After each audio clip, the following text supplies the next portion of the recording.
रात का वक्त था, बारिश अभी अभी रुकी थी और सड़क पर पड़े पानी में स्ट्रीट लाइट्स का रिफ्लेक्शन कुछ ऐसे लग रहा था जैसे शहर अपनी ही तन्हाई को देख रहा हो। कैफे के बाहर एक लड़का अकेले बैठा था, हाथ में आधी ठंडी कॉफी और आंखों में बहुत सारे अधूरे सवाल। उसका नाम आरव था। Phone screen bar bar on होती फिर ऑफ। नोटिफिकेशन बहुत थी, पर जिस मैसेज का इंतजार था वो नहीं आया। उसने एक गहरी सांस ली और धीरे से खुद से बोला, अजीब होता है ना, जरूरत खत्म होते ही लोग बातें करना भी कम कर देते हैं। उसके सामने वाली कुर्सी खाली थी, लेकिन यादें पूरी बैठी हुई थी। कभी यही जगह हंसी से भर जाती थी, कभी कोई उससे पूछा करता था, कुछ खाया, घर पहुंच गए, ठीक हो ना?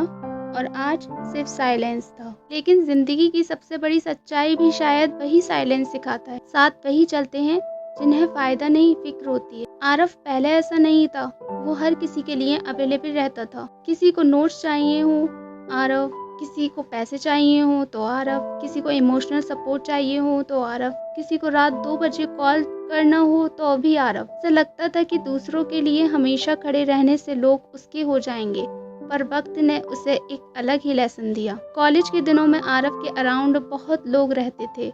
ग्रुप फोटोज में सेंटर में वही होता था। बर्थडे पार्टीज उसके बिना इनकम्प्लीट होती थी। हर प्लान में उसका नाम पहले आता और आरव को लगता था यही मेरी दुनिया है। लेकिन दुनिया और ज़रूरत में सिर्फ एक लाइन का फ़र्क होता है, और वो लाइन तब समझ आती है जब इंसान टूट रहा होता है।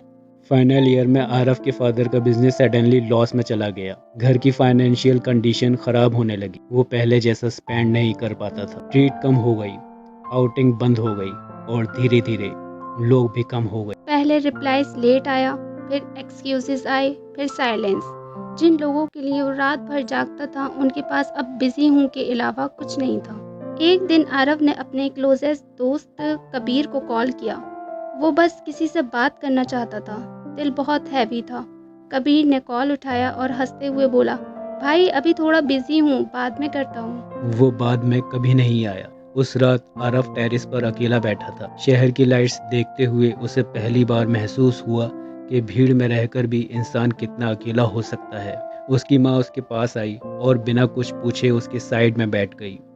माँ, आरव धीरे से बोला, क्या मैं इतना बुरा हूँ कि लोग मुझे छोड़ देते हैं? उसकी माँ मुस्कुराई नहीं, बस उसके सर पर हाथ रखा और बोली, बेटा लोग बुरे नहीं होते, बस हर किसी का साथ सच्चा नहीं होता।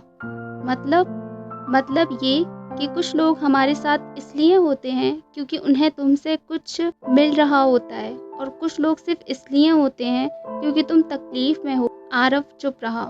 माँ ने फिर कहा, याद रखना, साथ वही चलते हैं जिन्हें फायदा नहीं फिक्र होती है। वो लाइन आरव के दिल में कहीं गहरी उतर गई। उसके बाद जिंदगी धीरे धीरे और टफ होने लगी। आरव ने पार्ट टाइम जॉब स्टार्ट की। दिन में कॉलेज, शाम को कैफे, रात में असाइनमेंट्स। थक जाता था बहुत। कभी कभी वॉशरूम में जाकर बस 5 मिनट के लिए आंखें बंद कर लेता था। और सबसे अजीब बात, उस मुश्किल वक्त में जिन लोगों की उसे उम्मीद थी वो नहीं थे, लेकिन एक लड़की थी, मीरा। न वो उसकी बेस्ट फ्रेंड थी न गर्लफ्रेंड, बस क्लासमेट। शांत सी, सिंपल सी, ज़्यादा बात नहीं करती थी। पर आरव ने नोटिस किया, जब भी वो थकता था मीरा बिना बोले उसके लिए एक्स्ट्रा नोट्स ले आती। जब वो लंच स्किप करता था तो कैंटीन से चाय रख जाती। जब सब उसे इग्नोर कर रहे थे तब भी मीरा नॉर्मल बिहेव करती। एक दिन आरव ने पूछ ही लिया, तुम इतना क्यों करती हो मेरे लिए? मीरा ने कैजुअल टोन में कहा, क्योंकि तुम ठीक नहीं लगते, बस। हाँ, हर रिलेशन को नाम देना जरूरी नहीं होता। उस दिन आरव को समझ आया, केयर लाउड नहीं होती। वो स्टोरीज, स्टेटस और फैंसी वर्ड्स में नहीं दिखती। वो छोटी छोटी चीजों में होती है। जैसे कोई पूछ ले, घर सेफली पहुंच गए? जैसे कोई नोटिस कर ले, आज तुम चुप हो? जैसे कोई बिना वजह रुक जाए क्योंकि तुम अकेला फील न करो। वक्त गुजरता गया। आरव धीरे धीरे स्ट्रांग होने लगा। उसने एक्सपेक्टेशंस कम कर दी, हर किसी को इम्पोर्टेंस देना बंद कर दिया। उसने सीख लिया कि अटैचमेंट और एप्रिसिएशन में फ़र्क होता है। फिर एक दिन कुछ अनएक्सपेक्टेड हुआ। जब आरव की लाइफ स्टेबल होने लगी, वही पुराने लोग वापस आने लगे। आई मिलते हैं कभी, तू तो बदल गया, बिजी रहता है आजकल। आरव बस मुस्कुरा देता, क्योंकि अब उसे समझ आ गया था कि कुछ लोग तुम्हारी लाइफ में कन्वीनियंस की तरह आते हैं, कमिटमेंट की तरह नहीं। एक शाम वो फिर उसी कैफे में बैठा था जहाँ कभी तन्हा कॉफ़ी पी थी। बारिश फिर हो रही थी। डिफरेंसेस बस इतना था कि इस बार सामने वाली कुर्सी खाली नहीं थी, मीरा बैठी थी। वो दोनों बिना ज़्यादा बात किए बारिश देख रहे थे। फिर मीरा ने पूछा, अब भी लोगों से इतनी उम्मीद रखते हो? आरव हल्का सा हंसा, नहीं, अब बस उन लोगों को संभाल कर रखता हूँ जो मुश्किल वक्त में साथ रहे।